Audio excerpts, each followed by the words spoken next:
ആദ്യത്തെ ടെലിവിഷൻ വിമർശ പരിപാടിയാണ്. ഈ പരിപാടിയെ എതിരേറ്റും എതിർത്തും പ്രതികരണങ്ങളുണ്ട്. കത്തുകളിലൂടെയും ഫോണിലൂടെയും ഇമെയിലിലൂടെയും പലരും പ്രതികരിച്ചു. ഇന്റർനെറ്റ് ചർച്ചാവേദിയായ FECയിൽ അഴിച്ചുപണിയെപ്പറ്റി വലിയ സംവാദം നടന്നു. എല്ലാത്തിനും നന്ദി. എന്നാൽ ഈ രണ്ടിനത്തിലും പെടാത്ത പ്രതികരണങ്ങളും അഴിച്ചുപണിക്ക് കിട്ടി. കേരള വാച്ച് എന്ന ഇന്റർനെറ്റ് പോർട്ടലിൽ വന്ന ഒരു പ്രതികരണം: കൈരളി സെബാസ്റ്റ്യൻ പോളിനെ അഴിച്ചുപണിതു. സെബാസ്റ്റ്യൻ പോൾ കൈരളിയിൽ അവതരിപ്പിച്ചിരുന്ന മാധ്യമ വിചാരം നിലച്ചത് ഇന്നോ ഇന്നലെയോ അല്ല. അതിനോട് പ്രതികരിക്കാൻ സെബാസ്റ്റ്യൻ പോളിന്റെ ഈ കടുത്ത ആരാധകൻ നീണ്ട 8 മാസമാണ് എടുത്തത്. കയ്യോടെ പ്രതികരിക്കണമെങ്കിൽ പരിപാടി കാണുന്നവനാകണമല്ലോ. ഈയുള്ളവൻ സെബാസ്റ്റ്യൻ പോളിന്റെ ആരാധകനല്ല.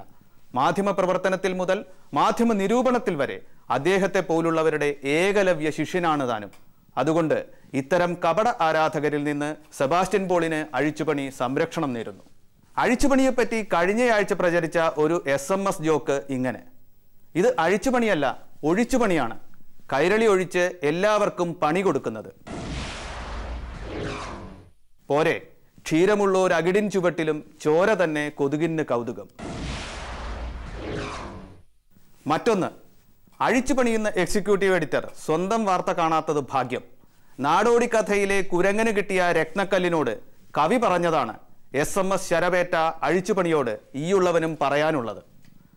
മണപ്പിച്ച് ചുംബിച്ച് നക്കിക്കടിച്ചിട്ടിണങ്ങാതെ ദൂരത്തെറിഞ്ഞാൻ കുരങ്ങൻ, മണിശ്രേഷ്ഠ മാഴ്കൊല്ല, നിന്നുള്ളു കാണാൻ പണിപ്പെട്ടുടയ്ക്കാഞ്ഞതേ നിന്റെ ഭാഗ്യം. മോശമല്ലാത്ത മറ്റൊന്നുകൂടി: കടമ്മനിട്ട മരിച്ചപ്പോൾ തെറിക്കഥകളുടെ കർത്താവാക്കി കൈരളി. കടമ്മനിട്ട കഥയെഴുത്തുകാരനോ കവിയോ എന്ന് തിട്ടമില്ലാത്ത ഇതുപോലുള്ളവരുടെ ശത്രുതയിൽ അഴിച്ചുപണിക്ക് പേടിയില്ല. ഇതാ കുറച്ചുകൂടി കടുത്ത ഒന്ന്: അഴിച്ചുപണി എന്നാൽ ഗോർബച്ചോവിന്റെ പെരിസ്ട്രോയ്ക്ക തന്നെ. പുത്തൻ ഗോർബച്ചോവുമാരെ സൂക്ഷിക്കുക.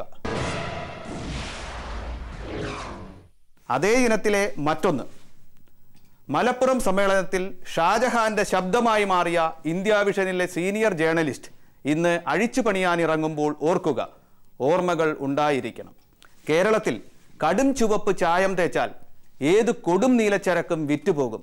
അതറിയുന്ന കുബുദ്ധികളുടെ ഇത്തരം ശകാരങ്ങൾ അഴിച്ചുപണി അലങ്കാരമായി കാണുന്നു. അഴിച്ചുപണിയുടെ ഈ ലക്കം ഇവിടെ തീരുന്നു. നമസ്കാരം.